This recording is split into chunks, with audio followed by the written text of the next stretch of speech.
घर चलाने के लिए सबसे ज़रूरी चीज़ है पैसा और अगर ये पैसा ही नहीं मिलेगा तो घर कैसे चलेगा। ये बात मैं इसलिए कह रहा हूँ क्योंकि दिल्ली के कई सारे मुअज्जिन और इमामों को पिछले 10 महीने से सैलरी नहीं मिली है। बातचीत करने के लिए मैं मौलाना साजिद रशीदी साहब के पास पहुँचा हूँ। आप ऑल इंडिया इमाम एसोसिएशन के राष्ट्रीय सदर हैं। सर, एक बात बताइए, पिछले साल तो आपने ज़बरदस्त प्रदर्शन किया था केजरीवाल साहब के घर के बाहर, उसके बावजूद भी अभी तक कुछ भी नहीं हुआ है। केजरीवाल साहब ने सुध नहीं ली, दिल्ली वक्फ बोर्ड आंख मूंद के बैठा हुआ है।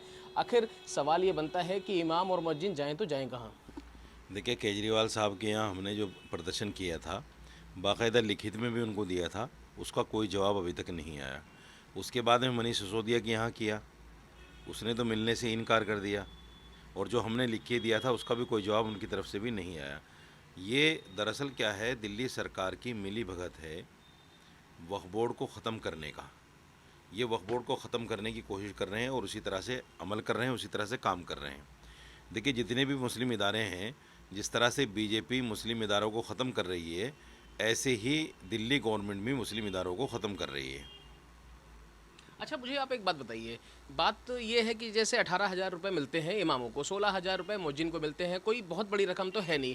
और एक नियम ये भी कहता है कि दिल्ली सरकार 62 करोड़ रुपए दिल्ली वक्फ बोर्ड को देती है बतौर अनुदान, जिसके तहत ये तनख्वाहें दी जाती हैं। पिछली साल प्रवेश वर्मा ने एक लेटर भी लिखा कि भाई आप मुअज्जिन को सैलरी देते हैं, इमामों को सैलरी देते हैं, तो मंदिर के पुजारियों और ग्रंथियों को भी सैलरी देनी चाहिए। ये तो सब बात हो गई वाद विवाद की, लेकिन स्थिति यहाँ पर साफ नहीं हो रही है कि आखिर इमाम लगातार ये मांग कर रहे हैं कि हमें सैलरी मिलनी चाहिए, सैलरी मिल नहीं रही है, तो उसके अलावा वाद विवाद की स्थिति भी बन रही है। देखिए, सवाल ये है कि पहले भी वक्फ बोर्ड था और वक्फ बोर्ड से बाकायदा सैलरी भी मिलती रही और वक्फ बोर्ड की आमदनी भी बहुत अच्छी खासी थी। लेकिन जब से दिल्ली के अंदर आम आदमी पार्टी की सरकार आई है, तमाम आमदनी दिल्ली वक्फ बोर्ड की ख़त्म हो गई। उसकी मेन वजह सुनिए क्या है। देखिए, दिल्ली वक्फ बोर्ड को कई जगह से आमदनी होती थी। एक तो वक्फ प्रॉपर्टी जो किराए पर हैं उनसे आमदनी होती थी। एक जो वक्फ प्रॉपर्टी हैं उन पर वो होर्डिंग वगैरह लगाया करते थे, उस होर्डिंग से आमदनी होती थी और वो लाखों में होती थी।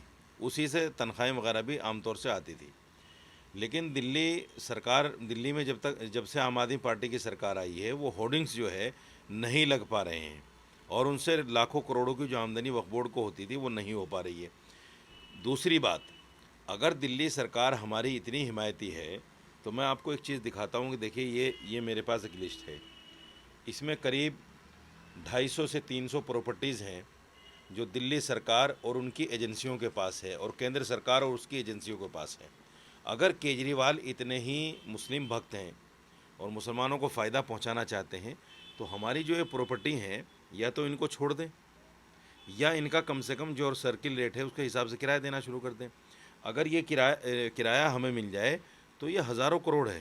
अच्छा, एक बात बताइए सर, एक बात बताइए, 62 करोड़ रुपए दिल्ली सरकार अनुदान देती है, 4 करोड़ के आसपास जितने वक्फ प्रॉपर्टीज़ है वहाँ से बतौर किराया या अलग अलग तरीक़ों से अलग अलग माध्यम से मिलता है, तो कुल मिला के 62 और 4 66 करोड़ है ना, 66 करोड़ रुपए के आसपास की आमदनी होती है। उसके बावजूद भी अगर सैलरी नहीं मिल रही है, तनख्वाहें नहीं मिल रही हैं, तो सवाल कहाँ खड़ा होता है? आप क्या मानते हैं कि प्रमुख वजह क्या है? नहीं, देखिए, 62 करोड़ जो दिल्ली सरकार देती है वो दिया कहाँ इस साल का? उसमें तो फाइल अटकी हुई है।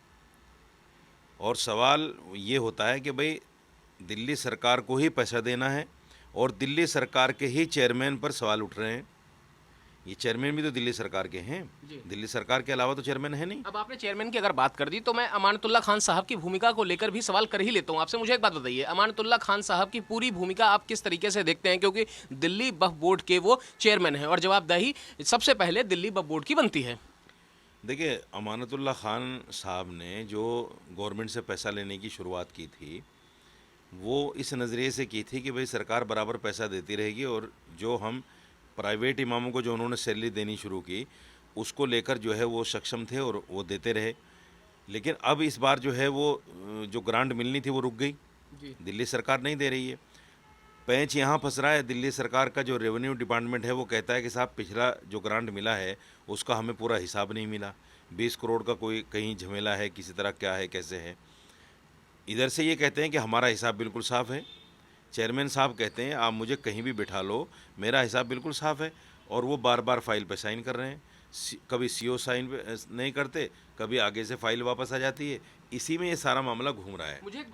मुझे एक बात बताइए कि अगर दिल्ली में हम संख्या के तौर पर पूछें तो कितना संख्या बल है, कितने मुअज्जिन और इमाम लोग हैं जिनको अभी तक सैलरी नहीं मिली है?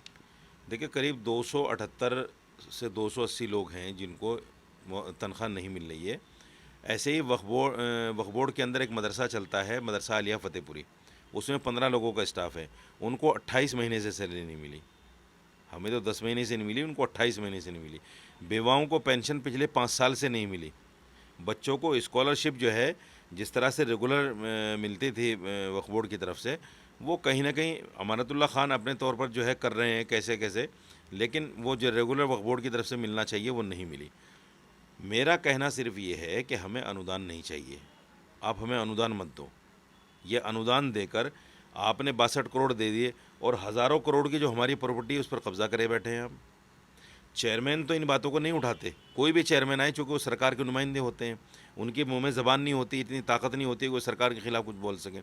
लेकिन मैं बोल रहा हूँ कि ये जो हमारी प्रॉपर्टीज़ हैं, इनको केजरीवाल सरकार कब छुड़वा रही है, कब इनका किराया हमें देने की बात कर रही है।